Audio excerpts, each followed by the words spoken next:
மாண்புமிகு பேரவைத் தலைவர்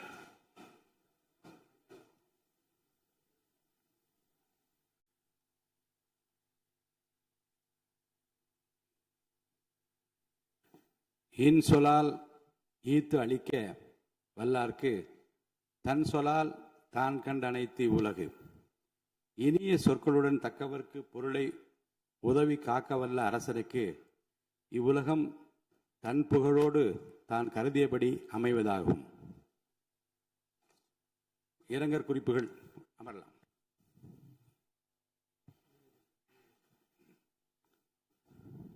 இரங்கற் குறிப்புகள். தமிழ்நாடு சட்டமன்ற பேரவை முன்னாள் உறுப்பினரான திரு ஆ. சின்னசாமி அவர்கள் 14/6/2026 அன்றும் திரு வி.எஸ். காளிமுத்து அவர்கள் 29/4/2026 அன்றும் மறைவுற்ற செய்தியினை இப்பேரவைக்கு வருத்தத்துடன் தெரிவித்துக் கொள்கிறேன். திரு ஆ. சின்னசாமி அவர்கள் 2006-2011 ஆண்டுகளில் பேரணாம்பட்டு தொகுதியிலிருந்து தமிழ்நாடு சட்டமன்ற பேரவைக்கு தேர்ந்தெடுக்கப்பட்டு பாராட்டத்தக்க வகையில் பணியாற்றினார்கள். திரு வி.எஸ். காளிமுத்து அவர்கள் 2016-2021 ஆண்டுகளில் தாராபுரம் தொகுதியிலிருந்து தமிழ்நாடு சட்டமன்ற பேரவைக்கு தேர்ந்தெடுக்கப்பட்டு சிறந்த முறையில் பணியாற்றினார்கள். இம்முன்னாள் உறுப்பினரது மறைவால் அவர்களை பிரிந்து வருந்தும் அவரது குடும்பத்தினருக்கு ஆழ்ந்த இரங்கலையும் அனுதாபத்தையும் இப்பேரவையின் சார்பிலும் என் சார்பிலும் தெரிவித்துக் கொள்கிறேன். மறைந்த இப்பெருந்தகைகளுக்கு மரியாதை செலுத்தும் வகையில் மாண்புமிகு உறுப்பினர் அனைவரும் எழுந்து நின்று 2 மணித்துளிகள் அமைதி காக்குமாறு கேட்டுக்கொள்கிறேன்.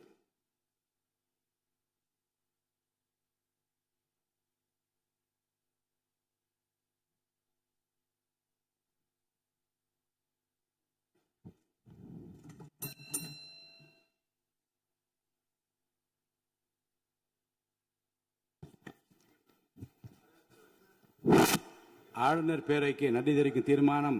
ஆளுநர் பேரவைக்கு நன்றி தெரிவிக்கும் தீர்மானத்தின் மீது கொடுக்கப்பட்ட திருத்தங்கள் இன்று முன்மொழியப்பட்டு வழிமொழியப்பட வேண்டும்.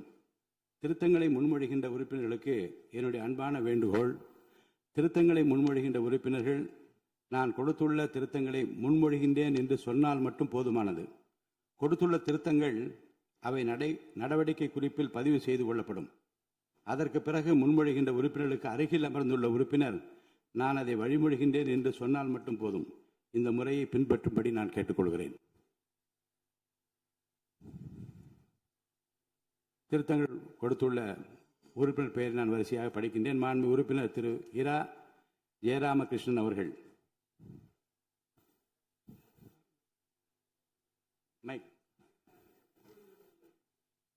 என்னால் கொடுக்கப்பட்ட திருத்தங்களை முன்மொழிகிறேன். மாண்பு உறுப்பினர் திரு எம். ராஜு அவர்கள். இல்லையா? கொடுக்கப்பட்ட திருத்தங்களை நான் முன்மொழிகிறேன். பக்கத்தில் யாரும் வழிமொழிங்க. மாண்பு உறுப்பினர் திரு மு. திராவிடமணி அவர்கள். நான் கொடுக்கப்பட்ட திருத்தங்களை முன்மொழிகின்றேன். பக்கத்தில் வழிமொழிங்க ஒருத்தர். மாண்பு உறுப்பினர் திரு ச. சிவகுமார் அவர்கள். மாண்புமிகு பேரவைத் தலைவர்களே, நான் கொடுத்த திருத்தங்களை முன்மொழிகிறேன். அதை நான் வழிமொழிகின்றேன். மாண்பு உறுப்பினர் முனைவர் கோவை செழியன் அவர்கள்.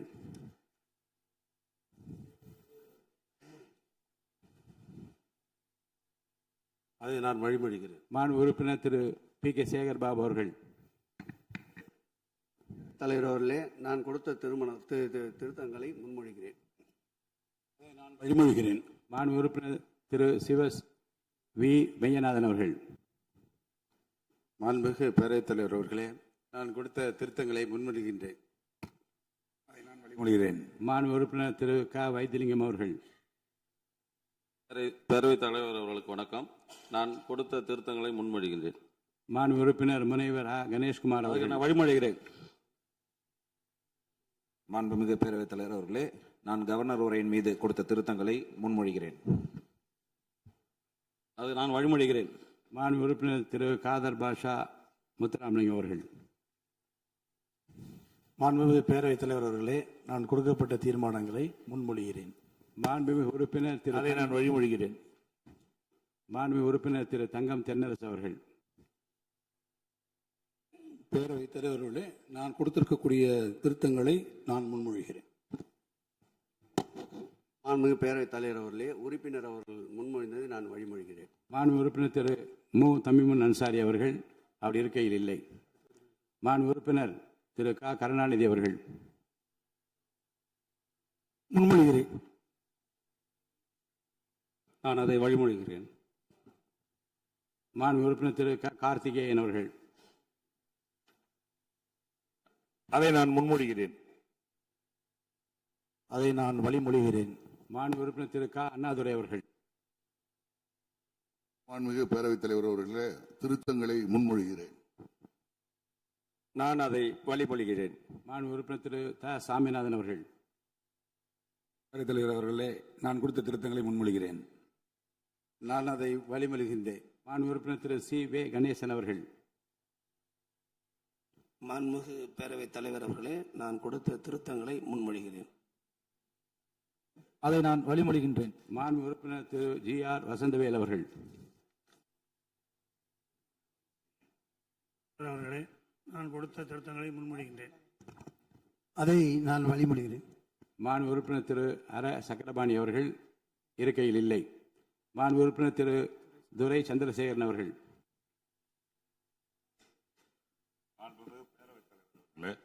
என்னால் கொடுக்கப்பட்ட திருத்தங்களை முன்மொழிகிறேன். அதை நான் வழிமொழிகிறேன். மாண்புமிகு உறுப்பினர் திரு என் அசோக்குமார் அவர்கள். நான் அதை முன்மொழிகிறேன். வழிமொழிகிறேன். மாண்புமிகு உறுப்பினர் டாக்டர் கலை கதிரவன் அவர்கள். மாண்புமிகு பேரவைத் தலைவர் அவர்களே, நான் கொடுக்கப்பட்ட திருத்தங்களை முன்மொழிகிறேன். அதை நான் வழிமொழிகிறேன். மாண்புமிகு உறுப்பினர் திரு ஐ பி செந்தில்குமார் அவர்கள்.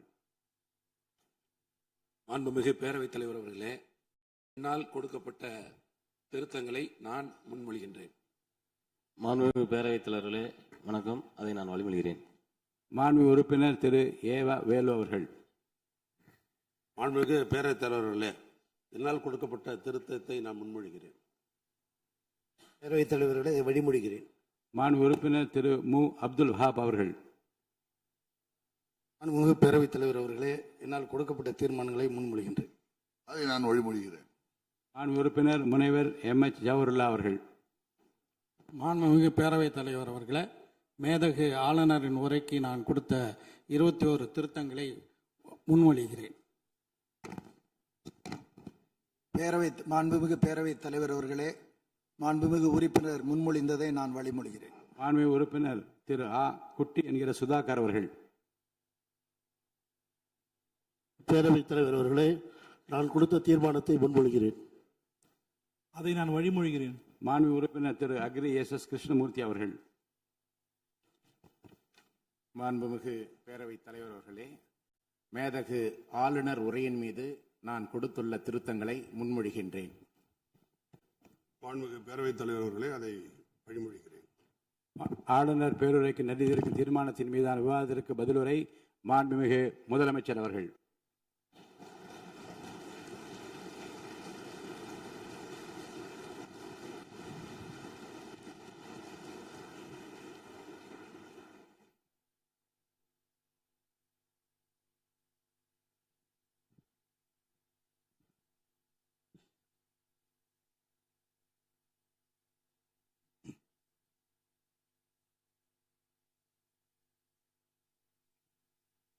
மாண்புமிகு பேரவைத் தலைவர் அவர்களே,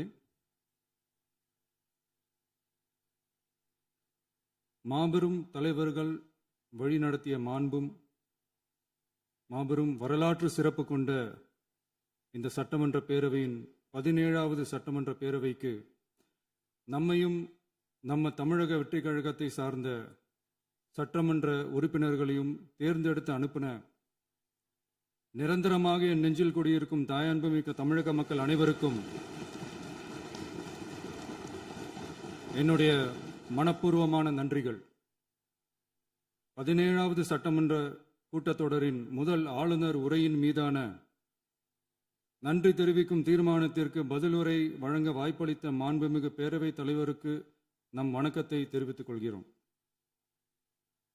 மாண்புமிகு பேரவைத் தலைவர் அவர்களே, இந்த 17வது மாமன்றத்தில் அதிகப்படியான 12 கட்சிகளை சேர்ந்த பிரதிநிதிகள் தேர்ந்தெடுக்கப்பட்டிருக்கும். நாம கொள்கை ரீதியாகவும் நிலைப்பாடு ரீதியாகவும் வேறுபட்டு இருந்தாலும் மக்கள் பணி செய்வதுதான் நம்ம எல்லாருக்கும் பிரைமரியா இருக்கிற ஒரே எய்ம். அந்த வகையில தான் நம்ம எல்லாருமே நம்ம மக்களால் அங்கீகரிக்கப்பட்டு சட்டமன்றத்திற்கு வந்திருக்கிறோம்.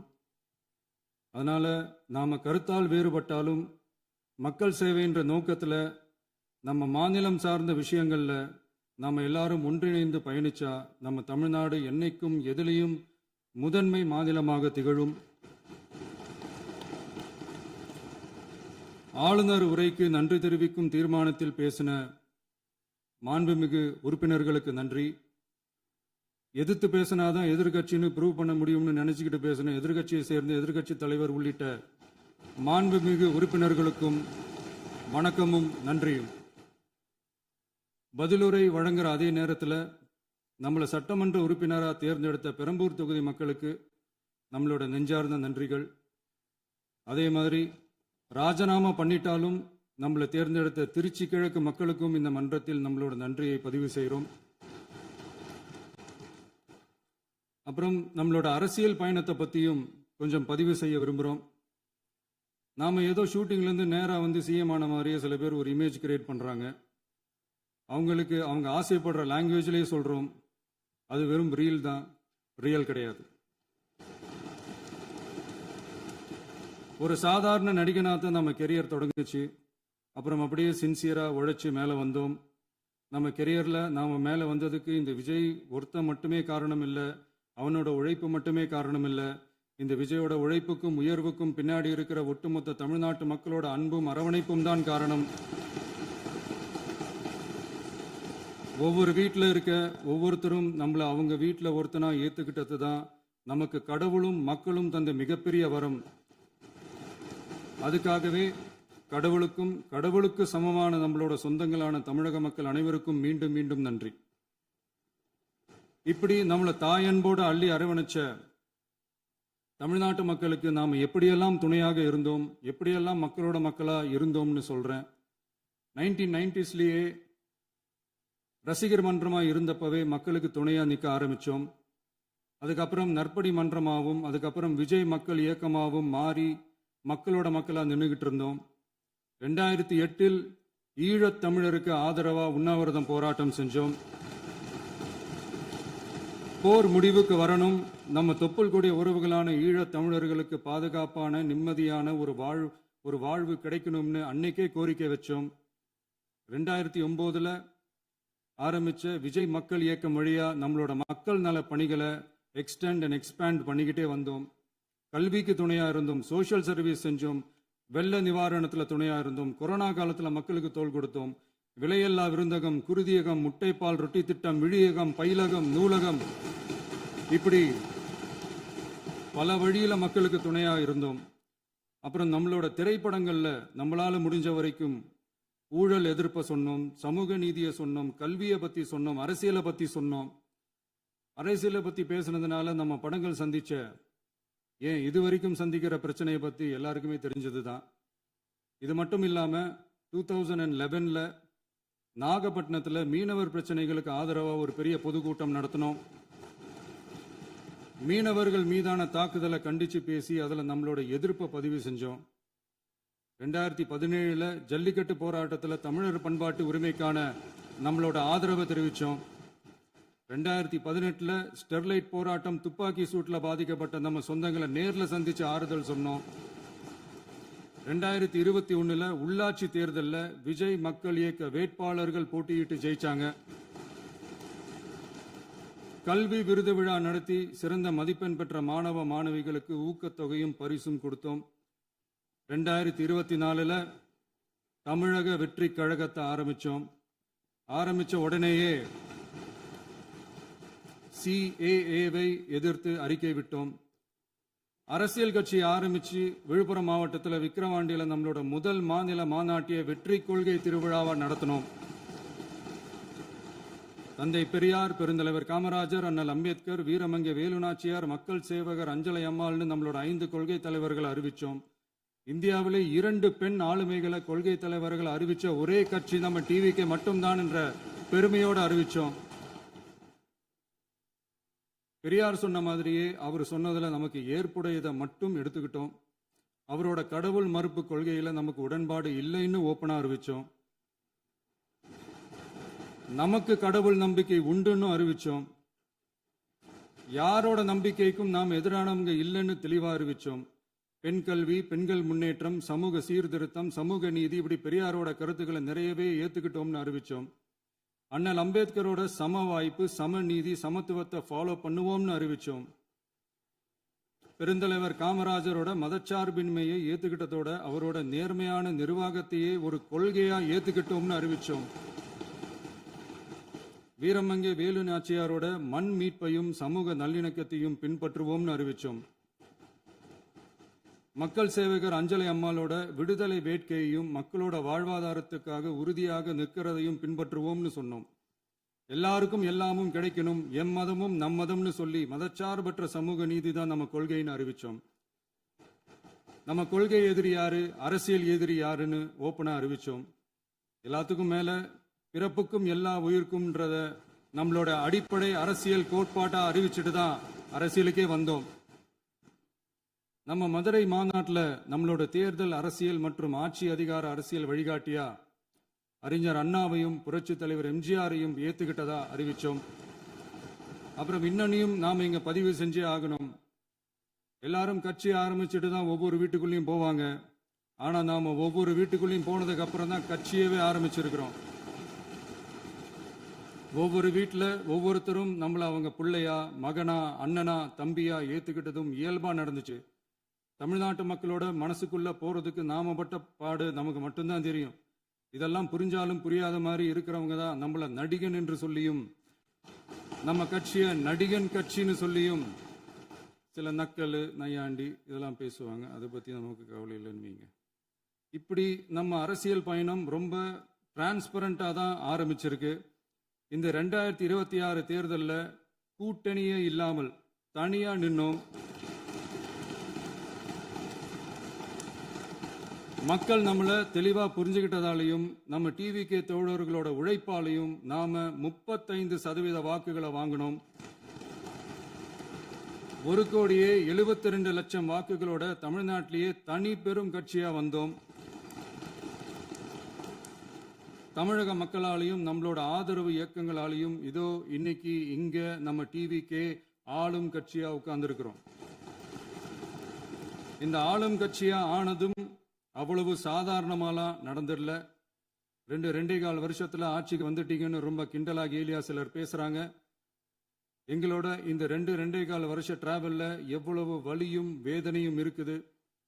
நம்மளோட மக்கள் சந்திப்புக்கே அவ்வளவு இடையூறு, அவ்வளவு தடைகள், ஊர் உலகத்துல யாருக்கும் இல்லாத ஒன்னா நமக்கு மட்டுமேன்னு தனியா ஸ்பெஷலா எக்ஸ்க்ளூசிவா நிறைய நிபந்தனைகள், நெருக்கடிகள், கட்டுப்பாடுகள், நம்மளை சந்திக்க வர்ற மக்களுக்கு சரியான பாதுகாப்பு இல்லாம, நம்ம கூட்ட நிகழ்ச்சிக்கு போதுமான பாதுகாப்பு இல்லாமன்னு இன்னும் வெளியே சொல்ல முடியாத நிறைய சூழ்ச்சிகள் எல்லாத்தையும் தாண்டி தான் நாம் இந்த இடத்துக்கு வந்திருக்கிறோம். But still miles to go. நம்ம டிராவல்ல எல்லாத்துக்கும் முச்சமா நம்மளோட சொந்தங்கள், நம்மளோட உறவுகள், 41 பேர் கரூர் சம்பவத்தில் இழந்த வேதனை எல்லாம் எப்படி சொல்றதுனே தெரியல. நம்ம மனசை விட்டு என்னைக்கும் அந்த வலியும் வேதனையும் நீங்கவே நீங்காது. அதுலயும் நம்ம மேலேயே பழி போட்ட கொடுமையெல்லாம் இருக்கும் பாருங்க, அதெல்லாம் வேற லெவலுங்க. என்னத்துக்கு அப்படியெல்லாம் செஞ்சாங்கன்னு தெரியல. அரசியல்னா இப்படியெல்லாம் கொடூரமா இருக்கணுமா என்ன? சரி விடுங்க. இந்த விஜய் இவனோட மக்களுக்காக எதையும் தாங்க தயாரா ஆகிட்டான். இவ்வளவு பெயின்ஃபுல்லான நம்ம பொலிட்டிக்கல் டிராவல்ல நம்மளோட மிகப்பெரிய ஆறுதலும் பலமும் என்ன தெரியுமா? என் நெஞ்சில் குடியிருக்கும் என்னோட தமிழ்நாட்டு மக்களும், என் உயிருக்கு உயிரான என்னோட தோழர்களும் தான். அவங்களோட பலத்தால தான்.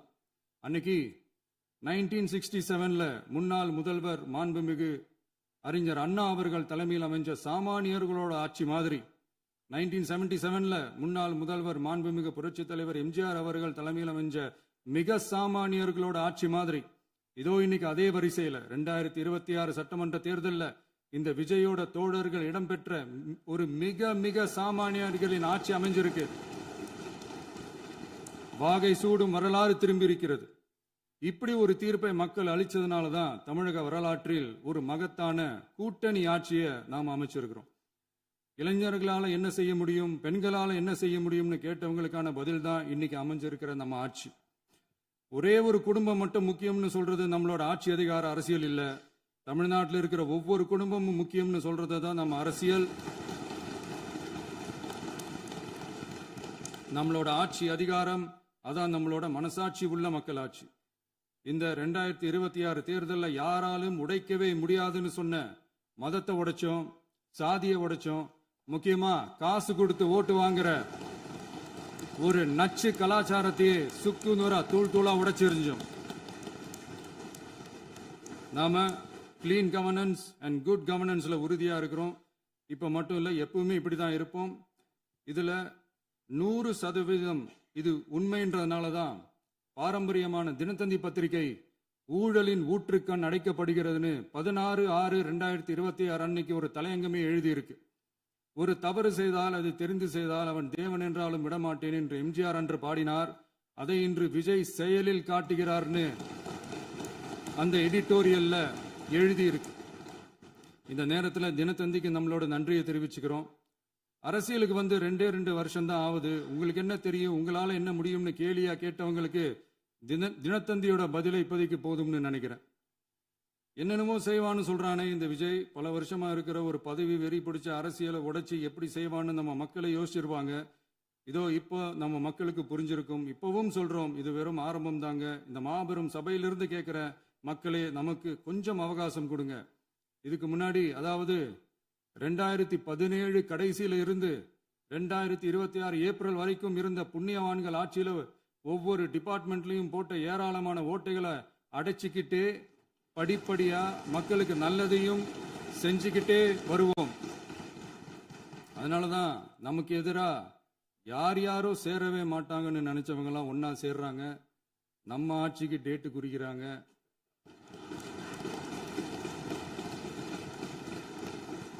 சரி, அவங்கள நம்ம மக்களே பார்த்துப்பாங்க, அதை விடுங்க. நாம ஆட்சிக்கு வந்து சரியா 40 நாள் ஆகுது. அதுக்குள்ள என்ன செஞ்சீங்கன்னு கேட்கிறாங்க. ஒரு லிஸ்ட் ஒன்று சொல்றேன் கேளுங்க. பெண்கள் பாதுகாப்புக்காக சிங்கப்பெண் சிறப்பு படை, 200 யூனிட் வரை கட்டணமில்லா மின்சாரம், போதைப் பொருள் ஒழிப்புக்காக தனிப்படை, குறுவை நெல் சாகுபடியை ஊக்குவிப்பதற்காக 134.83 கோடி சிறப்பு தொகுப்பு திட்டம், வழிபாட்டு தலம், ஸ்கூல், பஸ் ஸ்டாண்டுன்னு அதுக்கு பக்கத்தில் இருக்கிற 717 மதுபான கடைகள் மூடப்பட்டன. அங்க வேலையில் இருந்தவர்களுக்கு வேறு கடைகளில் வேலை, கவனிக்கப்படாமல் விடப்பட்ட அம்மா உணவகங்கள் புதுப்பிக்கப்பட்டன. பத்திரப்பதிவு துறையில் பகல் கொள்ளைக்கு ஃபுல் ஸ்டாப் வைக்கப்பட்டுள்ளது.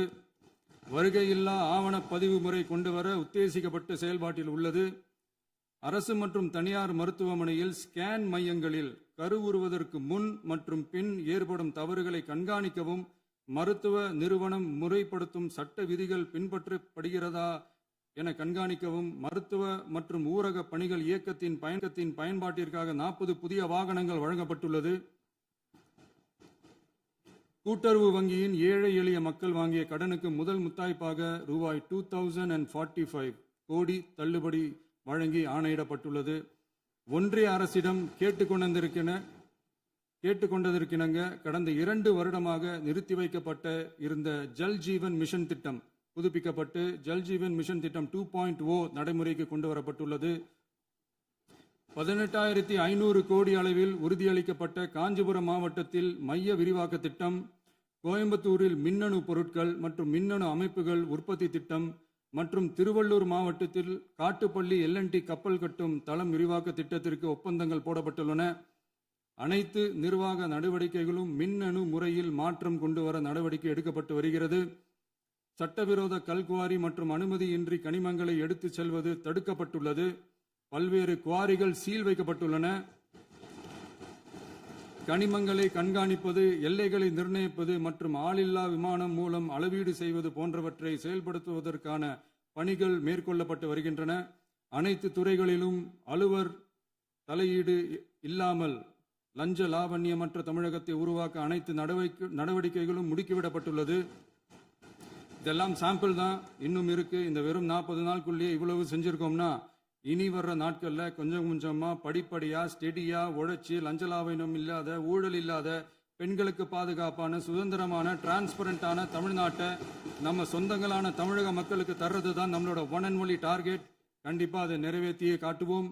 8 கோடி மக்கள் நம்மளோட இருக்கிறப்போ ஏங்க இதை செய்ய முடியாது? மாண்புமிகு பேரவைத் தலைவர் அவர்களே, தமிழ்நாட்டின் கருவூலம் எப்படி திசை மாறி உருமாறி தேய்ந்து ஓய்ந்து கிடைக்கிறதுன்னு சொன்னாங்க. திசை மாறி உருமாறி தேய்ந்து ஓய்ந்துன்னு வசனம் மாதிரி ரைமிங்கா இல்லாம வளமான இலக்கியமா இதே சபையில பேசினவங்களோட திறமையான ஆட்சியில நடந்த நிதி மேலாண்மையை பத்தி வெள்ளை அறிக்கையா வெளியிட்டோம். வெள்ளை அறிக்கை வந்ததிலிருந்தே கண்ணை கட்டுதுங்க. அந்த காலத்துல தான் பிள்ளையோ பிள்ளை, தொல்லையோ தொல்லைன்னு சொன்னாங்க. அதே மாதிரி தாங்க அவங்க ஆட்சியாலையும் அவங்களாலையும் இன்னைக்கு தமிழ்நாட்டுக்கே தொல்லையோ தொல்லை. இப்படி ஒரு நிலைமையை உண்டாக்கி வச்சுட்டு இவங்க சொல்றாங்க நமக்கு ஆட்சி செய்ய தெரியாதுன்னு. நம்ம அமைச்சர்களுக்கும் நம்ம சட்டமன்ற உறுப்பினர்களுக்கும் ஒன்றும் தெரியாதுன்னு. ஆமாங்க, எங்களுக்கு தெரியாதுதான். எங்க சட்டமன்ற உறுப்பினர்களுக்கும் அமைச்சர்களுக்கும் மக்கள் பணி செய்ய தெரிஞ்ச அளவுக்கு மக்கள் பணத்தை சுருட்ட தெரியாதுதான்.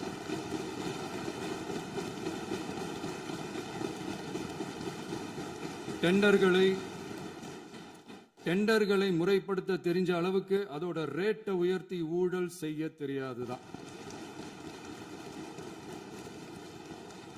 பதவி உயர்வு வழங்கவும் பணி இடமாற்றம் கலந்தாய்வு நடத்தவும் தெரியுமே தவிர பதவி உயர்வுக்கும் பணியிட மாற்றத்திற்கும் பணம் பறிக்க தெரியாதுதான்.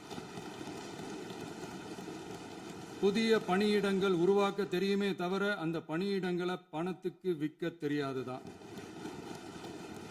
கோயில்கள்ல நடக்கிற நிர்வாக சீர்கேட்டை தடுக்க நீங்க பேசுங்க, நீங்க கண்டிப்பா பண்ணுங்க. கோயில்கள்ல நடக்கிற நிர்வாக சீர்கேட்டை தடுக்க தெரியுமே தவிர கோயில் பணத்தை கொள்ளையடிக்க தெரியாதுதான். தங்கத்தை உருக்கி தாரை வார்க்க தெரியாதுதான்.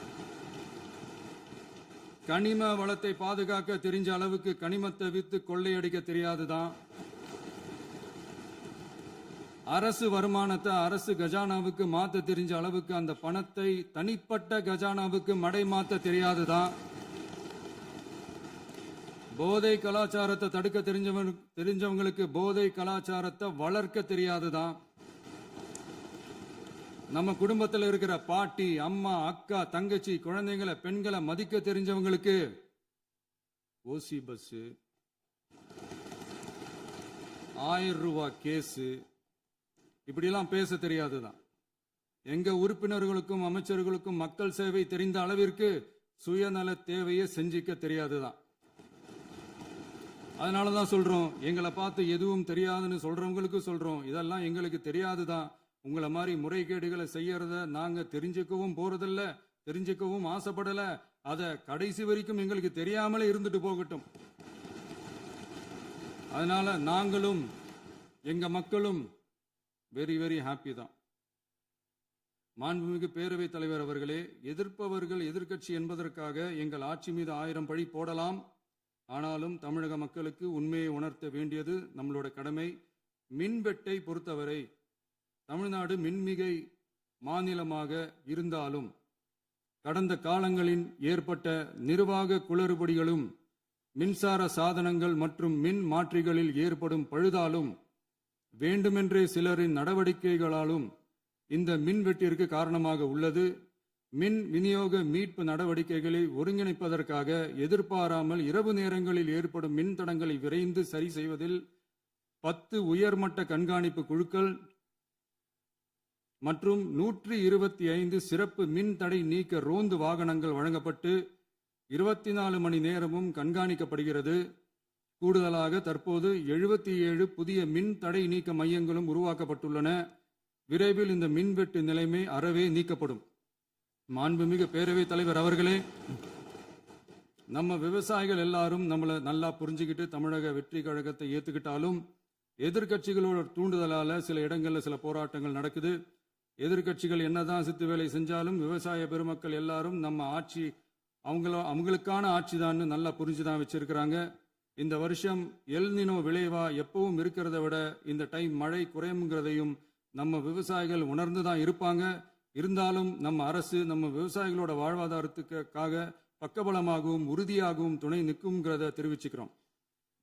நம்ம தமிழகத்தில் ஏற்கனவே நடந்த அதி அற்புதமான சூப்பரான நிர்வாக திறன் கொண்ட 50 வருஷ அரசியல் அனுபவம் கொண்ட 2.0, 3.0, 4.0 பல 0.0 மாடல் ஆட்சி நடத்த கனவு கண்டவங்களோட அட்டகாசமான ஆட்சிக்காரங்க பல்வேறு விதமான நிதி நெருக்கடியை நம்ம மக்களுக்கும் நமக்கும் பரிசா கொடுத்துட்டு போய் இருந்தாலும் கூட்டுறவு வங்கிகளின் மூலம் 75,000 வரை பயிர்கடன் பெற்று குறு சிறு இதர பெரு விவசாயிகளுக்கு 100% முழுமையான பயிர்கடன் தள்ளுபடியும் 75,000க்கு மேல் கடன் பெற்றவர்களுக்கு குறைந்தபட்சமாக 35,000 பண பயன் கிடைக்கும் அளவிற்கு மொத்தம் 14,43,504 விவசாயிகளுக்கு ரூபாய் 5,932.23 கோடி பயிர்கடன் தள்ளுபடி வழங்கப்பட்டுள்ளது. மாண்புமிகு பேரவைத் தலைவர் அவர்களே, நாம ஒன்றியத்தில் கூட்டுறவு கூட்டாட்சி, மாநிலத்தில் சுயாட்சி என்ற கொள்கையை கொண்டவங்க தான் ஏற்கனவே அறிவிச்சிருக்கிறோம். தற்போதைய ஒன்றிய அரசு சார்ந்த கட்சியுடன் அரசியலில் கொள்கை அளவில் நேர் எதிராக நிற்கிறவங்க தான் நாம. அதே சமயத்தில் எதுக்கெடுத்தாலும் கண்ணை மூடிக்கிட்டு ஒன்றிய அரசோட மோதல் போக்கை விரும்புறவங்க நாம இல்ல. நமக்கு எப்பவுமே தமிழகத்தின் வளர்ச்சி மட்டும்தான் முக்கியம். அதுக்காக நம்மளோட அரசியல் ரீதியான கொள்கைகளையோ மாநில உரிமைகளையோ கொஞ்சம் கூட விட்டு கொடுக்கவே மாட்டோம். அதுல ரொம்ப தெளிவாகவும் உறுதியாகவும் இருக்கிறோம். இனியும் இப்படித்தான் இருப்போம். அதுல ஒருபோதும் மாற்றமே இருக்காது. அதனால இதுல யாரு திசை திருப்ப வேலையில் ஈடுபட்டாலும் அவங்க எல்லாரும் மக்கள் மத்தியில் தோற்பது உறுதி. எனவே நம்ம மக்களுக்கோ சிறுபான்மை சகோதரர்களுக்கோ நம்ம ஆதரவு இயக்கங்களுக்கோ எந்தவித சந்தேகமும் வேண்டாம். நாம் யாரோட டீமும் இல்ல. நாம எப்பவுமே பியூரான பீப்புள்ஸ் டீம். இன்னும் சொல்ல போனா நாம secular team, social justice team. மாண்புமிகு பேரவைத் தலைவர் அவர்களே, அரசு விழாக்கள், கல்வி நிறுவனங்கள் மற்றும் பல அதிகாரப்பூர்வ நிகழ்ச்சிகளோட தொடக்கத்தில் நம்ம தமிழ்தாய் வாழ்த்த பாடுறது தான் வழக்கமாக இருக்கு. தமிழ்தாய் வாழ்த்த பொறுத்த வரைக்கும் நம் அரசு இதுல நம்மளோட உறுதியான நிலைப்பாட்டை ஒன்றிய அரசுக்கு மிக தெளிவாக தெரிவிச்சிருக்கு. அது இல்லாம இதில் மாநில அரசின் கொள்கைக்கு ஏற்ப ஒன்றிய அரசின் அறிவிக்கையில் திருத்தம் மேற்கொள்ள கோரிக்கையும் விடுக்கப்பட்டுள்ளது. நீட் தேர்வை பொறுத்தவரை கிராமப்புற மற்றும் பொருளாதார ரீதியாக பின்தங்கிய மாணவர்களுக்கு சமமான வாய்ப்பை வழங்குவதில்லை. மருத்துவ கல்வியில் சமூக நீதி மற்றும் சம வாய்ப்பை நீட் பாதிக்கிறது என்பதை உணர்கிறோம். எனவே மருத்துவ படிப்புகளுக்கான சேர்க்கையை 12ஆம் வகுப்பு மதிப்பெண்களின் அடிப்படையில் நடத்த வேண்டும் என்று நமது அரசு வலியுறுத்தி வருகிறது. மத்திய அரசிடம் நீட்டிலிருந்து தமிழ்நாட்டிற்கு விலக்கு வழங்க வேண்டும் என்று கோரிக்கை விடுத்துள்ளது. மாண்புமிகு பேரவைத் தலைவர் அவர்களே, பேரறிஞர் அண்ணா அவர்கள் தலைமையிலான அரசு 1968இல் இருமொழி கொள்கையை நடைமுறைப்படுத்தியது. தமிழ் ஆட்சி மொழி, தமிழ் மொழியை பாதுகாப்பது, மாணவர்களுக்கு ஆங்கிலத்தின் மூலம் உலக அளவிலான வாய்ப்புகளை வழங்குவது, எந்த ஒரு மொழியையும் கட்டாயமாக திணிப்பதை தவிர்ப்பது மற்றும் எதிர்ப்பது, நிலத்தின் மொழி மற்றும் பண்பாட்டு அடையாளத்தை பேணுவது என்பதை நம் தமிழக வெற்றிக் கழக ஆட்சி ஏற்றுக்கொண்டுள்ளது. எனவே தமிழ்நாட்டில் தமிழ் ஆட்சி மொழி மற்றும் இருமொழி கொள்கை என்பதில் நமக்கு மாற்று கருத்தே இல்லை. மாண்புமிகு பேரவைத் தலைவர் அவர்களே, கடந்த 11/6/2026 அன்று நடந்த நிதி ஆயோக் கூட்டத்தில் தமிழ்நாடு அரசின் சார்பாக கலந்து கொண்டு வறுமையற்ற தமிழ்நாடு இயக்கம் உருவாக்க தேவையான நிதியையும், தமிழ்நாட்டுக்கு 2 எய்ம்ஸ் மருத்துவமனைகளை தருமாறும், மருத்துவம் மற்றும் பல் மருத்துவ படிப்பிற்கு 12ஆம் வகுப்பு மதிப்பெண் அடிப்படையில் இடங்களை நிரப்புதல் குறித்தும், செயற்கை நுண்ணறிவு தொடக்க நிறுவன வளர்ப்பு மையங்கள் தமிழ்நாட்டில் அமைக்கவும், இளைஞர் திறன் மற்றும் வேலைவாய்ப்பு இயக்கம் செயல்படுத்த வேண்டியும், பெண்கள் தலைமையிலான வளர்ச்சி குறித்தும், மீனவ சமுதாயங்களின் வாழ்வாதாரம் மற்றும் மீன்பிடி படகுகள் மற்றும் மீனவர்களை விடுவித்தல் குறித்து நிரந்தர நடவடிக்கை எடுக்க வேண்டியும், காலநிலை தாங்கும் தன்மை பெருந்திட்டம் 2045இல் கீழ் விண்வெளி உற்பத்தி மையத்தை தேசிய விண்வெளி உற்பத்தி மையமாக அறிவிக்க கோரியும், தமிழ்நாட்டில் சாலை போக்குவரத்து, நெடுஞ்சாலை மற்றும் ரயில்வே அமைச்சகத்தின் மேம்பாட்டு குறித்தும், அனைத்து கிராமங்களையும் டிஜிட்டல் இணைப்பு வசதி ஏற்படுத்துதல் குறித்தும், கூட்டு குடிநீர் திட்டம் தொடரவும், அரசின் விழாக்களில் தமிழ்தாய் வாழ்த்துக்கான முதலிடத்திற்கான கோரிக்கையும், மேகதாது அணை கட்டுமான நிறுத்தத்தை உறுதிப்படுத்தவும், மாநிலத்தின் மீது மும்மொழி கொள்கையை வற்புறுத்தாமல் புதிய கல்விக் கொள்கையை திணிக்காமல் தமிழகத்திற்கான கல்வித் தொகை ரூபாய் 3,284 கோடியை விடுவிக்க கோரியும், ஆண்டுதோறும் 5 லட்சம் இளைஞர்களுக்கு உதவித் தொகையுடன் கூடிய பணியினை தொழில்நுட்ப பயிற்சி வழங்க ஒத்துழைப்பு வழங்குமாறும், ஒகேனக்கல் 3ஆம் கட்ட கூட்டு குடிநீர் திட்டத்திற்கான நிதி ரூபாய் 2283.40 விடுவிக்கவும், வேலை வாய்ப்பு மற்றும் வாழ்வாதாரத்துக்கான உத்தரவாத திட்டத்தின் கீழ் வேலை வாய்ப்புகளை உருவாக்க உடனடி நடவடிக்கை மேற்கொள்ள வேண்டியும் மற்றும் திருக்குறளை தேசிய இலக்கியமாக அறிவிக்குமாறும் தமிழ்நாடு சார்பில் பேசியுள்ளோம் என்பதை தெரிவித்துக் கொள்கிறோம். மாண்புமிகு பேரவைத் தலைவர் அவர்களே, அண்டை மாநிலங்களுடனான நட்புறவு ஒரு மாநிலத்தின் வளர்ச்சிக்கும் நாட்டின் ஒற்றுமைக்கும் மிகவும் அவசியமானது.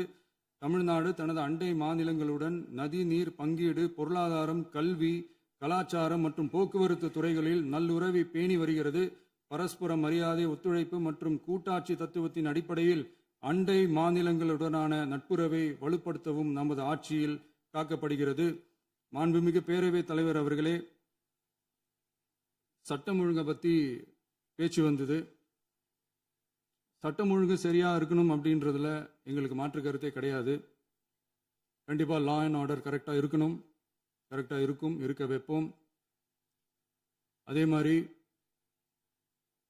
பெண்கள் பாதிக்கப்படுறதையும் இங்கே யாராலையும் சகிச்சிக்கவே முடியாது. அதுக்கான கடுமையான நடவடிக்கைகள் நம்ம அரசு எடுத்துக்கிட்டு இருக்கிறோம். இந்த சிங்கப்பெண் சிறப்பு அதிரடிப்படை கூட அதுக்கான ஒரு ஃபர்ஸ்ட் ஸ்டெப் தான். அதே மாதிரி இந்த போதைப் பொருள் நடமாட்டம் அதை கண்ட்ரோல் பண்ணுறதுக்கும் நம்ம அரசு கடுமையான நடவடிக்கைகள் எடுத்துக்கிட்டு இருக்கிறோம். அதையும் கண்டினியூ பண்ணி எடுப்போம். மாண்புமிகு பேரவைத் தலைவர் அவர்களே, இப்போ நான் சொன்ன இந்த பிரச்சனைகள்லாம்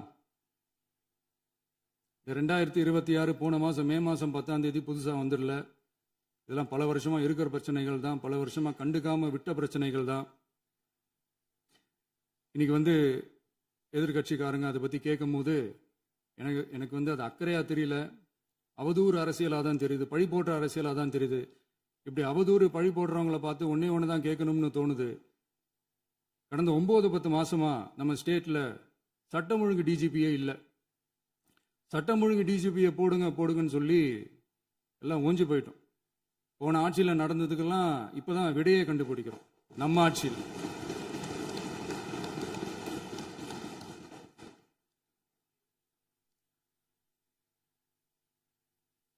இந்த போதைப் பொருள் நடமாட்டம்லாம் தாறுமாற அப்படியே பரவி கொட்டி கிடக்குது.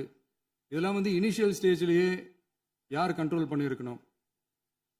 போலீஸ் டிபார்ட்மெண்ட் அப்போ யார் கையில் இருந்தது? இத்தனை கேள்வி நம்மளை பார்த்து கேட்குறாங்களே, ஒரே ஒரு கேள்வி தான் நான் கேட்கணும்னு தோணுது. போலீஸ் டிபார்ட்மெண்ட்டை கையில் வச்சுக்கிட்டே பிகினிங்லேயே இனிஷியல் ஸ்டேஜ்லேயே இந்த போதைப் பொருள் நடமாட்டத்தை ஏன் கண்ட்ரோல் பண்ணலை? மனசாட்சி உள்ளவங்க இந்த பிரச்சனையெல்லாம் ஏன் நடக்குதுன்றது அவங்களுக்கே நல்லா தெரியும். இன்னைக்கு சட்டம் ஒழுங்கை பற்றி கேள்வி கேட்கக்கூடாதா அப்படின்னா தாராளமாக கேட்கலாம். இது ஜனநாயக அரசு, மன்னராட்சிலாம் கிடையாது, மனசாட்சி உள்ள மக்களாட்சி. அதனால கேள்வி கேட்கலாம், எல்லாருக்கும் எல்லா உரிமையும் உண்டு. விமர்சனம் செய்யலாம், எல்லாருக்கும் எல்லா உரிமையும் உண்டு. ஆனால் நம்ம ஆட்சியில் என்ன நடவடிக்கைகள் எடுத்திருக்கோன்றது தெரிஞ்சுக்கிட்டு அதுக்கேற்ற மாதிரி ஒரு நடுநிலையாக பேசுனீங்கன்னா கொஞ்சம் நல்லா இருக்கும். சட்டம் ஒழுங்கை பற்றி யாருக்கு என்ன யோசனை இருந்தாலும், மக்கள் நலனுக்காக யாருக்கு என்ன யோசனை இருந்தாலும் அதை தாராளமாக சொல்லலாம். நம்ம அரசு அது காது கொடுத்து கேட்கும். ஆனா நம்ம அரசினுடைய நிர்வாகத்திறன் அதை பத்தி பேசுறவங்களுக்கு இந்த ஊரடிச்சு உலையில போட்டு ஊழல் மேல ஊழலா செஞ்சுக்கிட்டு அதுல இருந்து தப்பிக்கிறதுக்கு பேர் தான் நிர்வாகத்திறன் அப்படின்னு சொன்னா, அப்படிப்பட்ட ஒரு ஊழல் செய்யற நிர்வாகத்திறனை நம்ம அரசு ஒரு நாளும் செய்யாது. பொட்டி பெட்டியா பணத்தை வச்சுக்கிட்டு, பெட்டியை வச்சு எல்லாம் செஞ்சுக்கிட்டு, போதைப் பொருள் பாதுகாவல் கழக மாடல் அரசாங்கம் செஞ்ச ஒவ்வொரு ஊழலா வெளியில வந்துகிட்டு இருக்கு. டாஸ்மாக்ல அது என்னப்பா அது பேரு, பார்ட்டி ஃபண்ட் கட்சி நிதி அப்படின்ற பேர்ல அடிச்ச கொள்ளையெல்லாம் ஒண்ணா இப்போ கவர்மெண்டோட கஜானாவுக்குள்ள கொண்டு சேர்த்துக்கிட்டே இருக்கிறோம்.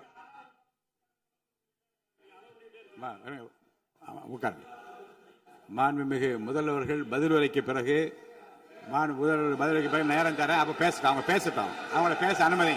உட்காருங்க.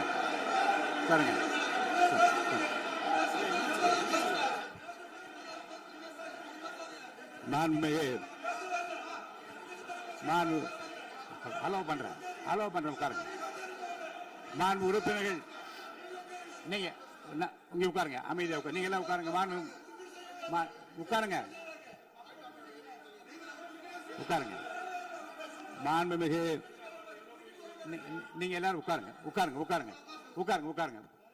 அமைதியா உட்காருங்க. இருங்க, உட்காருங்க. அப்புறம் நீங்க என்ன உருங்க, நான் கொடுப்பேன், உட்காருங்க. நான் பாயிண்ட் ஆஃப் ஆர்டர் கொடுங்க, நான் கொடுக்குறேன். உட்காருங்க, உட்காருங்க, உட்காருங்க, உட்காருங்க, உட்காருங்க, உட்காருங்க, உட்காருங்க, உட்காருங்க, உட்காருங்க, உட்காருங்க, உட்காருங்க. மாண்புமிகு முதல்வர் அவர்கள்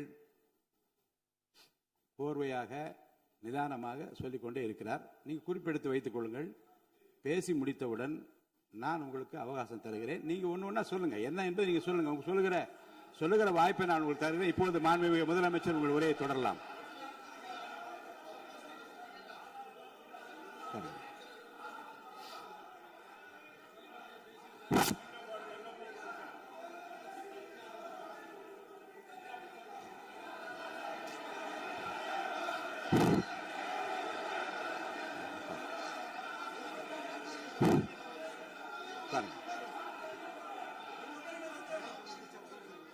நான் எழுந்த பிறகு உட்கார்றதுதான் முறை. உட்காருங்க, எல்லாரும் உட்காருங்க. தேசிய உட்கார்.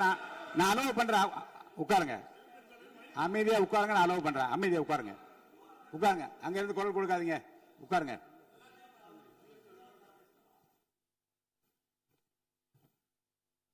இனிமையான இந்த விவாதத்தில் இதுவரை குறுக்கீடுகள் இல்லாமல்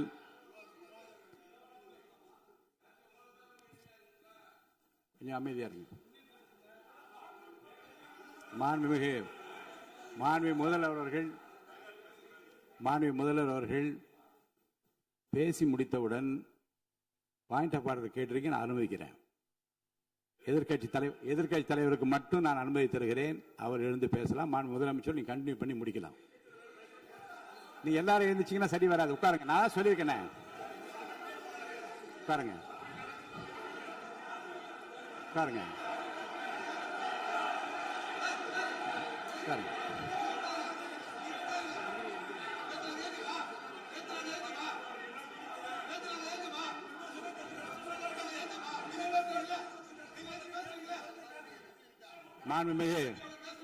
மாண்பு உறுப்பினர் அமைதி காக்க வேண்டும். நேற்று எதிர்க்கட்சி தலைவர் பேசுகிற போதும் அவர் பேசுகிற எல்லாவற்றுக்கும் நான் அனுமதி அளித்தேன். அதில் பாயிண்ட் ஆஃப் கேளுங்க, அந்த விவாதத்தில் கேளுங்க. இப்போதும் மாண்புமிகு முதலமைச்சர் அவர்கள் பேசி முடித்த பிறகு நான் உங்களுக்கு அதுக்குரிய அவகாசத்தை தருகிறேன். நீங்க கேள்வி கேளுங்க. கேட்கிற உரிமையும் விளக்கத்தை பெற்றுக்கொள்ள உரிமை உங்களுக்கு இருக்கிறது. அதற்கு அவகாசம் நான் தருகிறேன்.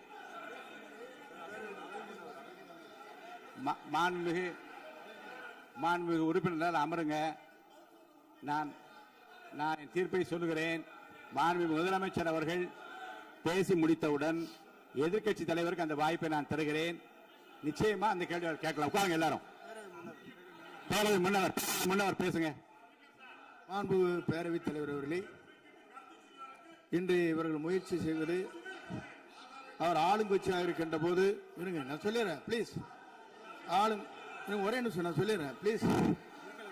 ஆளும் கட்சியாக இருக்கின்ற போது நீங்கள் சொன்ன ஒரே வார்த்தை, நாங்கள் பேசி முடித்ததற்கு பிறகு குறிப்பிடுத்துவிட்டு நீங்கள் எந்த கேள்வி வேண்டுமானாலும் கேட்கலாம் என்று ஒரு முறையை நீங்கள் பின்பற்றினீர்கள். அதே முறையை இப்போது பின்பற்ற வேண்டும் என்று கேட்டுக்கொள்கிறேன்.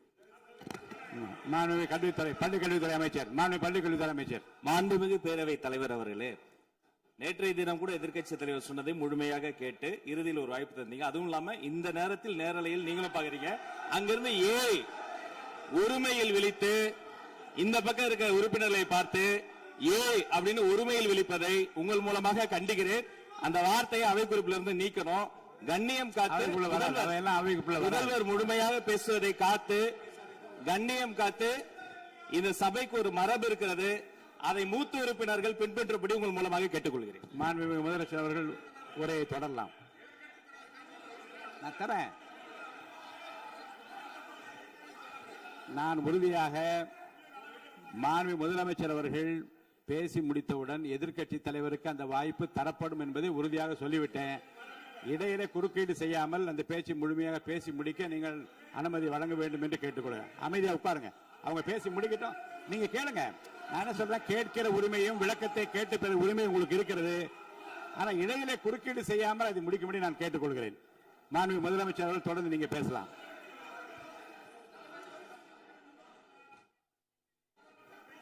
எதிர்க்கட்சி தலைவர் அவர்கள் உங்கள் கட்சியினுடைய உறுப்பினரை அமைதிப்படுத்த வேண்டும் என்று நான் கேட்டுக்கொள்கிறேன். உங்களுக்கு வாய்ப்பு தரவில்லை என்றால் அவர் எழுந்து நிற்பதில் நியாயம் இருக்கு. வாய்ப்பு தரப்போகிறேன். முதலமைச்சர் அவர்கள் பேசி முடித்தவுடன் உங்களுக்கு வாய்ப்பு தரப்படும். அது வரைக்கும் உங்களுடைய உறுப்பினரை அமைதி காக்க நீங்கள் தான் பார்த்துக் கொள்ள வேண்டும். அவை முன்னவர் மாண்புமிகு பேரவைத் தலைவர் அவர்களே, அவர் அப்போது சொன்னது வேறு, இப்போது நடந்து கொள்கிற முறைகள் வேறாக இருக்கிறது. அன்றைக்கு அவர் சொல்லுகிற போது அமைச்சர் அத்தனை பேரும் பேசி முடித்ததற்கு பிறகு உங்களுடைய கருத்துக்கள் ஏதாவது தெரிவிக்கலாம். இப்போது பின்பற்றினால் நன்றாக இருக்கும். நீங்கள் அதற்காகத்தான் சொன்னீர்கள். முதலமைச்சர் பேசியதற்கு பிறகு எதிர்க்கட்சி தலைவர் அவர்கள் பேசுவதற்கு வாய்ப்பளிக்கிறோம் என்று சொல்லியிருக்கிறார்கள். ஆகவே தான் அந்த வாய்ப்பை நீங்கள் இல்ல அது பதில் சொல்லணும்னு கேட்டிருக்காங்க. பதில் சொல்லணும் தான் சொல்லியிருக்காங்க. பதில் சொல்லினா தான் எங்க பிரச்சனை. இல்ல அப்படி இல்ல. ஆகவே இல்ல நேற்றைய தினம் நீங்கள் அப்படி பேசிக்கொண்டது ஆறாவது இல்ல. நேற்றைய தினம் உங்கள் பேசுகிற போது ஆறாவது குறுக்கிட்டார்களா? நீங்கள் பேசுகிற போது யாருமே குறுக்கிடவில்லை. நீங்க எவ்வளவு பேசினீர்கள், எவ்வளவு வார்த்தைகள் பேசினீர்கள் என்பதெல்லாம் எங்களுக்கு தெரியும். யாருமே அதில் குறுக்கிடவில்லை. இது முதலமைச்சர் எங்கள் முதலமைச்சர் எதிர்க்கட்சி தலைவர் பேசுகிறவர் யாரும் குறுக்கிட வேண்டாம் என்று சொன்னார்கள். அதை நாங்கள் பின்பற்றினோம். ஆனால் இன்றைக்கு நீங்கள் பின்பற்றவில்லை என்பதால் வேதனையாக இருக்கிறார். முன்னவர் நேற்று எதிர்க்கட்சி தலைவர் பேசுகிற போது அடுக்கடுக்காக குற்றச்சாட்டுல வைத்தார். இப்போ அதற்குரிய மாண்புமிகு பொதுப்பணித்துறை அமைச்சர்கள் காலையில் அலுவலகத்தை சந்தித்து அவர்கள் சாட்டிய குற்றச்சாட்டுகளுக்கெல்லாம் ஆதாரங்களை எல்லாம் நான் கொண்டு வந்திருக்கிறேன் என்று சொன்னேன். நான் நேற்று அந்த விஷயம் நேற்றோடு முடிந்து விட்டது. ஆதாரங்களை கொடுங்கள். தக்க நேரத்தில் இதை பற்றி சொல்ல வேண்டிய நேர்ந்தால் நான் இதெல்லாம் ஆய்வு செய்து உரிய நேரத்தில் அவை குறிப்பிட்டு ஏற்றுவதற்கு முன்பாக அவரிடம் காட்டி அதற்கு பிறகு அதை பற்றி முடிவெடுக்கும் என்று நான் சொன்னேன். இப்போதும் சொல்லுகிறேன், முதலமைச்சர் அவர்கள் பேசிக் கொண்டிருக்கிறார். பேசி முடிக்கட்டும். எதிர்க்கட்சி தலைவருக்கு உறுதியாக நான் வாய்ப்பு தருவேன். அவர் கேள்விகளை முன்வைக்கலாம், விளக்கங்களை பெறலாம். இப்போதைக்கு பேரவைத் தலைவர் என்ற முறையில் என்னுடைய முடிவு இதுதான். அவையில் இருக்கக்கூடிய உறுப்பினர்கள் அமரும்படி நான் கேட்டுக்கொள்கிறேன். நான் முதலமைச்சர் அவர்கள் பேச வேண்டிய போ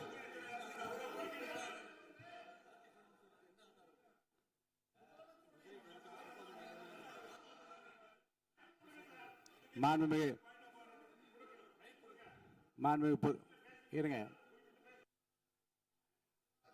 அதை முன்னவர் பேரவைத் தலைவர் அவர்களே, நேற்றைய தினம் நீங்கள் முழுமையாக பேசினீர்கள். உங்கள் பேச்சுக்கள் எப்படி இருந்தது என்பதும் நாடு அறியும். இருந்தாலும் கூட நாங்கள் அமைதியாக இருந்தோம். இல்ல நீங்க இருங்க. ஒவ்வொரு வார்த்தைக்கு இருங்க. நீங்க மின்வெட்டையில நீங்க சொன்னீங்க. உங்களுடைய முன்னாள் அமைச்சர் ஆற்காடு வீராசாமி இருக்கிற போது மின்வெட்டால் தான் நாங்கள் ஆட்சியே மாறியது என்றெல்லாம் சொன்ன கதையெல்லாம் இருக்கு. அதெல்லாம் சொன்னோம்னாங்க. நாங்களே அமைதியா இருந்தா அதுக்காக நீங்க தயவு செய்து எதிர்க்கட்சி தலைவருக்கு வாய்ப்பளிக்கிறார்கள். அந்த வாய்ப்பை நீங்கள் அவர் முதலமைச்சர் பேசியதற்கு பிறகு பேசினால் அழகாக இருக்கும். அதை முன்ன பள்ளிக்கல்வித்துறை அமைச்சர் மாண்புமிகு பேரவைத் தலைவர் அவர்களே, அவர் ஒரே ஒரு வார்த்தையை தான் சொன்னார். பார்ட்டி ஃபண்ட் என்ற வார்த்தையை கேட்டு எதிர்க்கட்சி நண்பர்கள் கோபப்படுகிறார்கள். ஆனால் அதன் மீது உங்களுக்கு பாயிண்ட் ஆஃப் ஆர்டர் தருவதாகவும் நீங்கள் சட்டப்பேரவைத் தலைவர் சொல்கிறீர்கள். நேற்றைய தினம் இதே போல வெற்றி தலைவர் அவர்களினுடைய வழிகாட்டில் வளர்ந்த நாங்கள் சகிப்புத்தன்மையோடு அவர்கள் பல வார்த்தைகள் சொன்னார்கள். புதிதாக சோஃபா மாடல் என்றார்கள், குதிரை பேரம் என்றார்கள், எத்தனையோ வார்த்தைகள் சொன்ன போது சகிப்புத்தன்மையோடு அதை கேட்டு பொறுமையாக இருந்தோம். இவர்கள் குதிரை பேரம் எல்லாம் அவைக்குள் நீக்கப்பட்டு விட்டது. சரி, சோஃபா மாடல் என்று சொன்னார்கள். ஆதாரம் கேட்டு இப்படி எழுந்து நாங்கள் கொந்தளிக்காமல் ஒரு சட்டமன்றத்தில் ஒரு உறுப்பினர் எப்படி நடந்து கொள்ள வேண்டும் என்பதற்கு எடுத்துக்காட்டாக தமிழக வெற்றி கழகத்தின் உறுப்பினர்கள் நடந்து கொண்டார்கள். இப்போது மதிப்பிற்குரிய எதிர்க்கட்சி தலைவர் அவர்களை உங்கள் ஊடாக நான் கேட்பது என்னவென்றால், அவர்களினுடைய கட்சி உறுப்பினர்களை அவர் அமைதிப்படுத்தி முதல்வர் அவர்கள் உரையை முழுமையாக கேட்டு சகிப்புத்தன்மைக்கு சட்டமன்றத்தில் இந்த பக்கம் மட்டுமல்ல அந்த பக்கமும் எடுத்துக்காட்டாக இருப்பதற்கு அவர் வழிவகை செய்ய வேண்டும் என்று உங்கள் மூலமாக கேட்டுக்கொள்கிறேன். பொதுப்பணித்துறை அமைச்சர்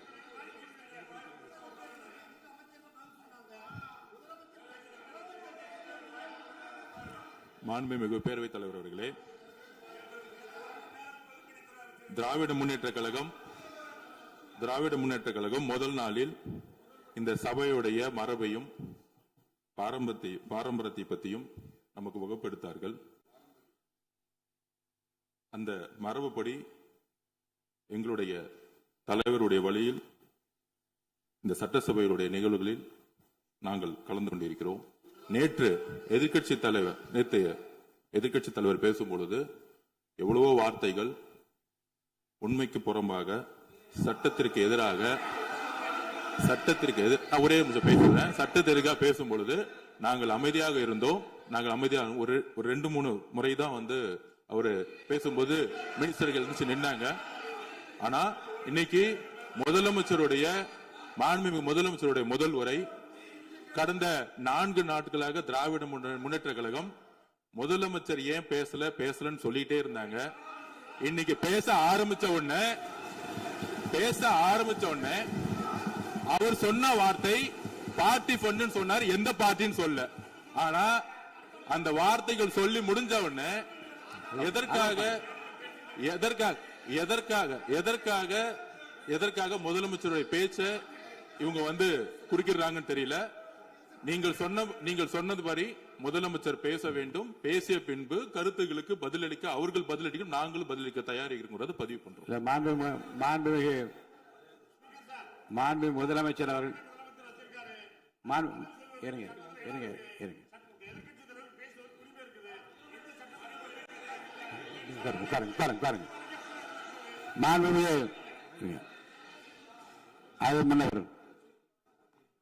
மரபு இருக்கிறது, எப்போது வேணும் பாயிண்ட் ஆஃப் ஆர்டர் இருக்கலாம். இருந்தாலும் கூட நீங்க அந்த மரபை நீங்க கடைபிடித்தீங்களா உங்க ஆட்சியில? நீங்க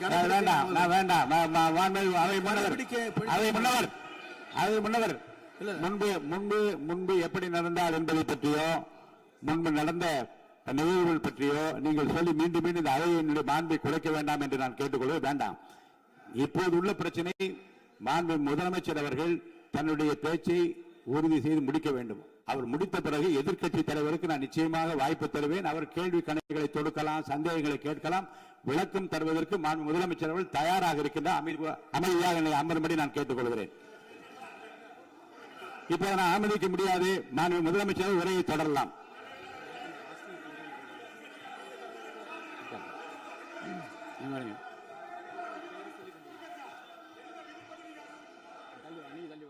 மாண்புமிகு உறுப்பினர் ஆஸ்டின் உங்க இடத்துல போய் உட்காருங்க.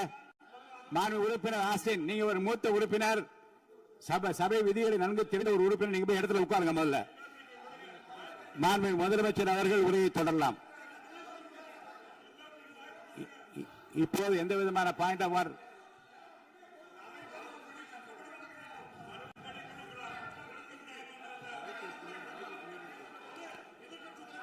நான் வாய்ப்பு இல்லை என்று சொன்னால் நீ எழுந்து நிற்பதிலே நியாயம் இருக்கிறது.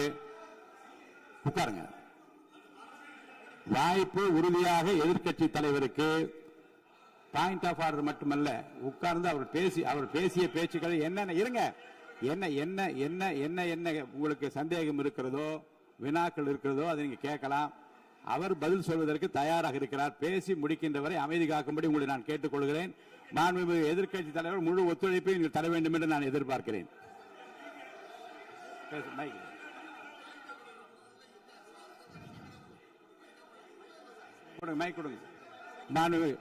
மாண்புமிகு எதிர்க்கட்சி தலைவர், பேரவைத் தலைவர், நீங்க உட்காருங்க. நேற்று நான் பேசும்போது சில அமைச்சர்கள் குறுக்கிட்டு பேசினாங்க, அதற்கு நீங்க அனுமதி கொடுத்தீங்க. அதே மாதிரி இன்னைக்கு முதலமைச்சர் பேசும்போது சில வார்த்தைகள், தவறான வார்த்தைகள் பேசுறாரு. அவர் பார்ட்டி ஃபண்ட் அப்படின்னு சொல்லியிருக்கிறாரு. அவர் அமைச்சர் அந்த பார்ட்டி ஃபண்ட் எந்த பார்ட்டின்னு கூட சொல்ல தைரியம் இருந்தா சொல்லுங்க, நாங்க அதெல்லாம் ஃபேஸ் பண்ண தயாரா இருக்கோம். எதையும் ஆதாரத்தோடு எதையும் பேசுங்க. நீங்க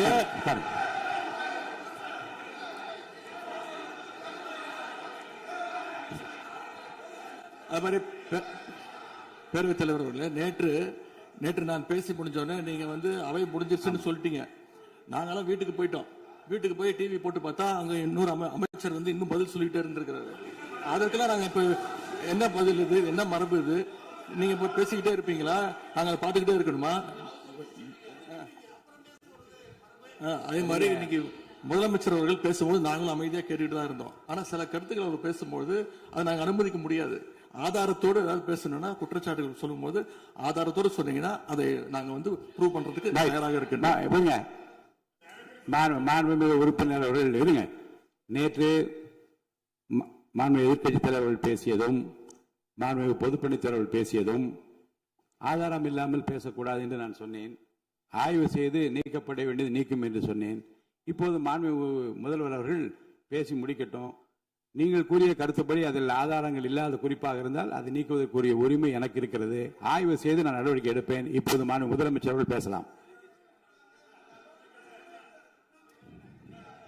இந்த டாஸ்மாக் மாதிரியே பல டிபார்ட்மெண்ட்லயும் மறுபடியும் சொல்றேன், கட்சி நிதின்ற பேர்ல அடிச்ச கொள்ளைய ஒன்னா கவர்மெண்டோட கஜானாக்குள்ளேயே கொண்டு சேர்த்துக்கிட்டே இருக்கிறாங்க.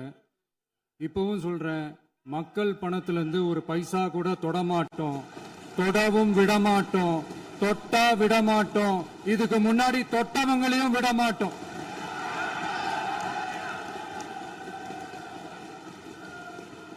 ஒவ்வொரு ஊழலா வெளியில வரும் போலே, ஒவ்வொரு வேஷமா கலைஞ்சிரும் போலே, இங்க இருக்கிற நிறைய பேரு நடுங்கி போய் இதுல நம்ம மேல அவதூறு வேற. இப்ப புதுசா ஒரு வெப்பன் ஒண்ணு கொண்டு வந்திருக்காங்க. அது என்ன தெரியுமா? அவங்க தயவால தான் நம்ம ஆட்சி நடக்குதாம். மக்கள் தயவால இந்த ஆட்சி நடந்துகிட்டு இருக்கு. மனசாட்சி உள்ள சக்திகளோட ஆதரவால இந்த ஆட்சி நடந்துகிட்டு இருக்கு. நாங்க தான் அனுப்பி வச்சோம் அப்படின்றாங்களே. அனுப்பி வச்சவங்களுக்கு மினிஸ்ட்ரியில இடம் கொடுத்தா ஏன் கதறீங்க? ஏன் இவ்வளவு கோபம்? ஏன் இவ்வளவு கதறல்? இதுல இன்னொரு முக்கியமான விஷயம், மார்க்சிஸ்ட் கம்யூனிஸ்ட் கட்சி நமக்கு ஆதரவு கொடுத்தது சுயேட்சையா எடுத்த முடிவுன்னு சொல்றாங்க. அதே மாதிரி இந்திய கம்யூனிஸ்ட் கட்சி நமக்கு ஆதரவு கொடுத்தது சுயேட்சையா எடுத்த முடிவுன்னு சொல்றாங்க. இதுல எங்க இருந்து நாங்க தான் அனுப்பி வச்சோம்னா புரியலையே. மக்களுக்கு நல்லா புரியும், எல்லாத்தையும் தெளிவா பார்த்துக்கிட்டு இருக்கிறாங்க.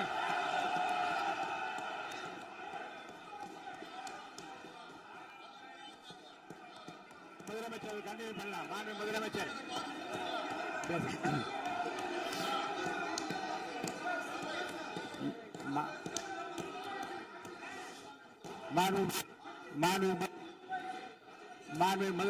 கண்டினியூ பண்ணலாம்.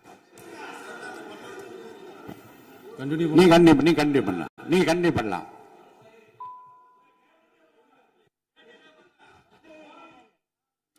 இந்த சமூக நீதி அரசுன்னு சொல்றவங்களை பார்த்து கேட்கிறேன், நம்ம பட்டியலின சகோதரர்களுக்கு எத்தனை அமைச்சர் பதவி கொடுத்தீங்கன்னு கொஞ்சம் சொல்ல முடியுமா? ஆனா நம்மளுடைய அரசுல 8 அமைச்சர் பதவிகள் யாருக்கு? நம்ம பட்டியலின சகோதரர்களுக்கு. எல்லாம் நம்ம அண்ணன், நம்ம தம்பி, நம்ம தங்கச்சிங்க.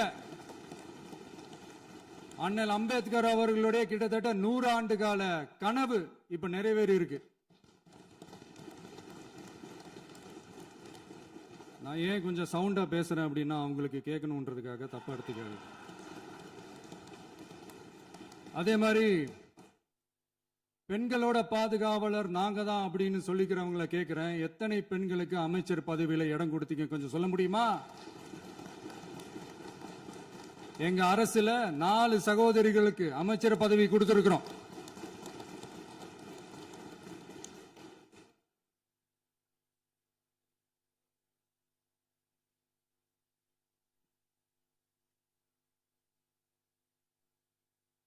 அதனால மக்களால் நிராகரிக்கப்பட்டு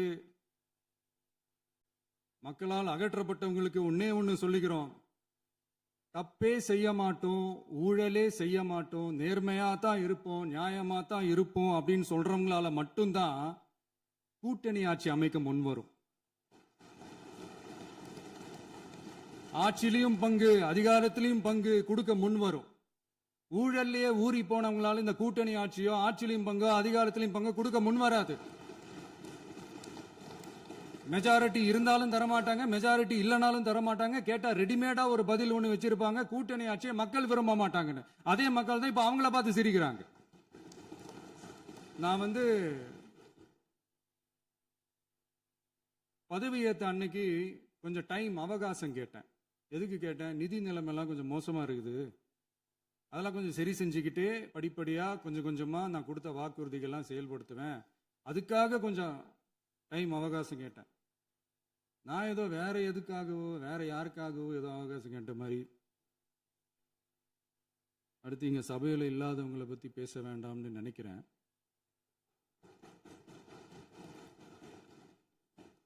இங்க நம்மளை பத்தி அவதூறு பரப்புறதோட மட்டும் இல்லாம இப்ப நம்ம மக்கள் மேலேயும் அவதூறு பரப்ப ஆரம்பிச்சிட்டாங்க. மக்கள் நமக்கு ஓட்டு போட்டது தப்பான், குடும்பம் குடும்பமா நமக்கு ஆதரிச்சது தப்பான். இது இப்ப இல்ல, நான் சொல்றது எம்ஜிஆர் அவர்கள் காலத்திலிருந்தே. அப்பவே அவர் ஜெயிச்சப்போ அதே மக்களை தப்பு தப்பா பேசுறது. மக்கள் என்ன பண்ணிட்டாங்க, எம்ஜிஆர் என்ன பண்ணிட்டாரு, எம்ஜிஆர் என்ன இது பண்ணிட்டாரு. 50 வருஷமா ஒரே டெக்னிக்கா.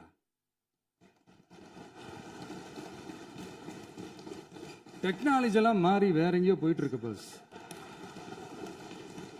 இதுல கொஞ்சம் டெக்னிக்காச்சும் கொஞ்சம் மாத்தினா கொஞ்சம் நல்லா இருக்கும்.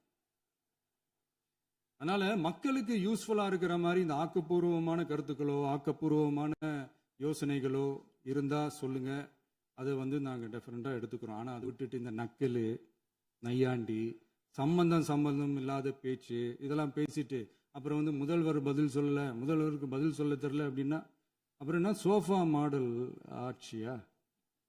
அது என்னன்னு புரியறதுக்கே எனக்கு ரொம்ப நாள் ஆச்சு.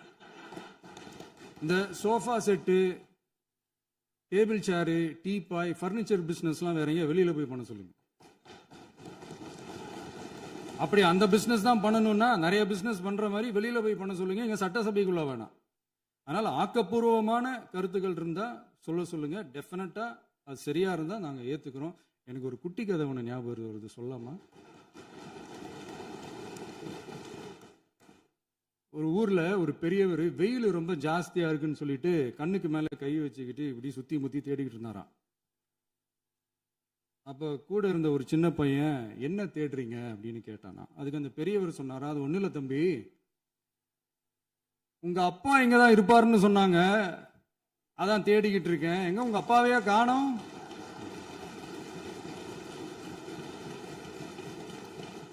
இல்ல அந்த எங்களுக்கும் நக்கலா நையாண்டியா சம்பந்தம் இல்லாத குட்டி கதை இதெல்லாம் எங்களுக்கும் பேச தெரியும்.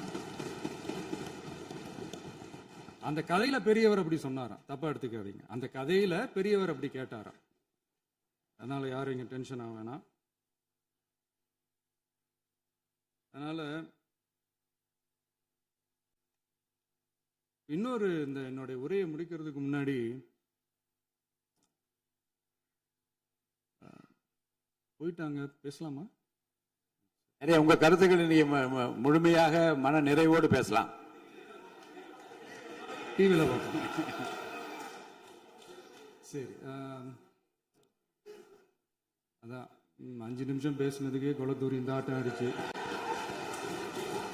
பேசுனா அப்புறம் என்ன பண்றது? கடைசியா நான் இந்த உரையை முடிக்கிறதுக்கு முன்னாடி ஒரு முக்கியமான ஒரு விஷயம் பத்தி சொல்லணும். ஆளுநர் உரை அன்னைக்கு இந்த தமிழ் தாய் வாழ்த்துக்கு அப்புறம் தேசிய கீதம் பாடினது தப்பு, தேசிய கீதம் 2 முறை பாடினது தப்பு, அப்படி ஒரு நிகழ்வு இதுக்கு முன்னாடி இந்த சட்டசபையில நடந்ததே கிடையாது, அந்த மரபே மாத்திட்டீங்க, இப்படி ஒரு பெரிய ஒரு போர் மாதிரி எதிர்கட்சியை சார்ந்தவங்கலாம் சொன்னாங்க இல்லையா? அந்த மாநில உரிமை போராளிகளை, அந்த மரபு காக்கிற உரிமை போராளிகளை ஒரே ஒரு கேள்விதான் கேட்கணும். 2021 ஆகஸ்ட் 2 ஞாபகம் இருக்கா? Centenary celebration of Tamil Nadu legislature. அந்த ஃபங்க்ஷன்ல நம்ம முன்னாள் முதலமைச்சர் கருணாநிதி அவர்களோட கலைஞர் அவர்களுடைய கலைஞர் அவர்களுடைய புகைப்படத்தை மாண்புமிகு குடியரசுத் தலைவர் திறந்து வைக்கிற ஒரு ஃபங்க்ஷன். அந்த ஃபங்க்ஷன்ல national anthem followed by Tamil Thai Vazhthu அப்படின்னு அறிவிச்சது ஞாபகம் இருக்கா? அதாவது தேசிய கீதத்துக்கு அப்புறமா இரண்டாவது முறையா, நோட் திஸ் பாயிண்ட் மாண்புமிகு பேரவைத் தலைவர் அவர்களே, ப்ளீஸ் நோட் திஸ் பாயிண்ட். தேசிய கீதத்துக்கு அப்புறம் இரண்டாவது முறையாக தமிழ் தாய் வாழ்த்து பாடப்படும் அப்படின்னு சொன்னது ஞாபகம் இருக்கா? அதுவும் முத்தமிழ் அறிஞர் அப்படின்னு சொல்ற நம்ம கலைஞர் அவர்களுடைய அந்த புகைப்படம் வெளியிட்டு விழாவில் அவர் இருந்த இதே சபையில தமிழ இரண்டாவது இடத்துக்கு தள்ளினது யாருன்னு ஞாபகம் இருக்கா? அது மட்டும் இல்ல, அந்த தேசிய கீதத்தை நாட்டுப்பண் நேஷனல் ஆந்தம்னு சொல்லி அதே ஃபங்க்ஷன்ல கடைசியா ஃபங்க்ஷன் முடியும் போது செகண்ட் டைம் தேசிய கீதம் பாடினதும் ஞாபகம் இருக்கா? இதே அவையில் தான், அது அவை குறிப்பிலும் இருக்கிறது, இதே அவையில் தான் நடைபெற்றது. இந்த தக்க நேரத்தில் இந்த ஆதாரங்களை அளித்த மாண்பு முதல் அவர்களுக்கு நன்றியை தெரிவித்துக் கொள்கிறேன். டவுட் இருந்தா இந்த புக்கை பார்த்து தெரிஞ்சுக்கலாம். அதனால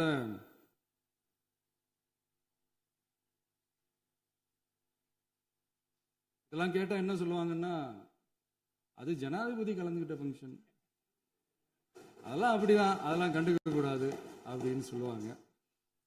இதே மாதிரிதான் பேசுறது ஒண்ணு, செய்யறது ஒண்ணு, செய்யறது ஒண்ணு, பேசுறது ஒண்ணு. இதெல்லாம் மக்கள் பார்த்துக்கிட்டு இருக்காங்க. எலெக்ஷனுக்கு முன்னாடி தான் அப்படி செஞ்சுக்கிட்டு இருந்தாங்க. இப்போ எலெக்ஷனுக்கு அப்புறம் அதே தான் செய்கிறாங்க. இந்த விஜயையும் சாமானியர்களின் உண்மையான சமூக நீதி அரசையும் அவமானப்படுத்துறதுக்கு தான் அவங்களோட அந்த பொலிட்டிக்கல் சீனியாரிட்டி அது பயன்படுத்துது போல. சரி, செய்யட்டும் செய்யட்டும், நல்லா செய்யட்டும். இப்போ ஆனாலும் நம்மளுடைய மாநில உரிமை, மொழி உரிமை, உத்தமபுத்திரர் போல வேஷம் போடுற எதிர்கட்சிக்கு ஒன்றை மட்டும் ஆணித்தரமாக சொல்றோம். உங்களை மாதிரி தமிழ்னு சொல்லிக்கிட்டு, மொழி, பண்பாடு, கலாச்சாரம்னு சொல்லிக்கிட்டு ரெட்டை வேஷம் போடுறவங்க நாங்க கிடையாது. உலகெங்கும் வாழும் என் தமிழ் சொந்தங்களுக்கு நம்முடைய உத்தரவாதம் தமிழ் தான் எங்க உயிர் நாடி அப்படின்றத மறக்க மாட்டோம். இப்பவும் சொல்றோம், மாநில உரிமையில எப்பவும் உறுதியா இருப்போம். அதே சமயத்துல அரசியல் வேற, ஒன்றிய மாநில அரசுகளுக்கு இடையே இருக்கிற நிர்வாக அணுகுமுறை வேற. இதுல நாங்க ரொம்ப தெளிவா இருக்கிறோம். அதனால எங்களுக்கு பாடம் எடுக்கிறதா நினைச்சுக்கிட்டு உங்க வேஷத்தை நீங்களே கொஞ்சம் கொஞ்சமா கலைச்சிக்கிட்டே வர்றீங்க, மறந்துடாதீங்க. அப்புறம் நேத்து எதிர்கட்சி தலைவர், மாண்புமிகு எதிர்கட்சி தலைவர் பேசும்போது நிறைய பேசினாங்க. அதுல ஒண்ணு மட்டும், அரசு சொல்றதா நினைச்சுக்கிட்டு நம்மளை இன்டைரக்டா ஈவில் அப்படின்ற அந்த வார்த்தையை யூஸ் பண்ணாங்க. எனக்கு ஒண்ணு தான் சொல்லணும்னு தோணுது. ஈவில்ஸ்னு டெவில்ஸ் பேசக்கூடாது.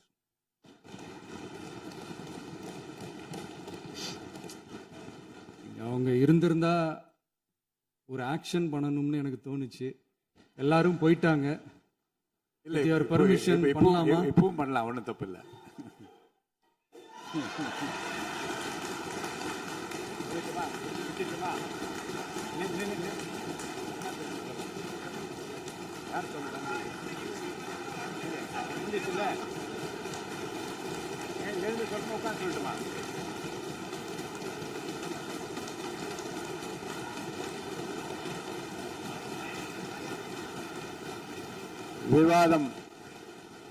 விவாதம் முடிவுற்றது.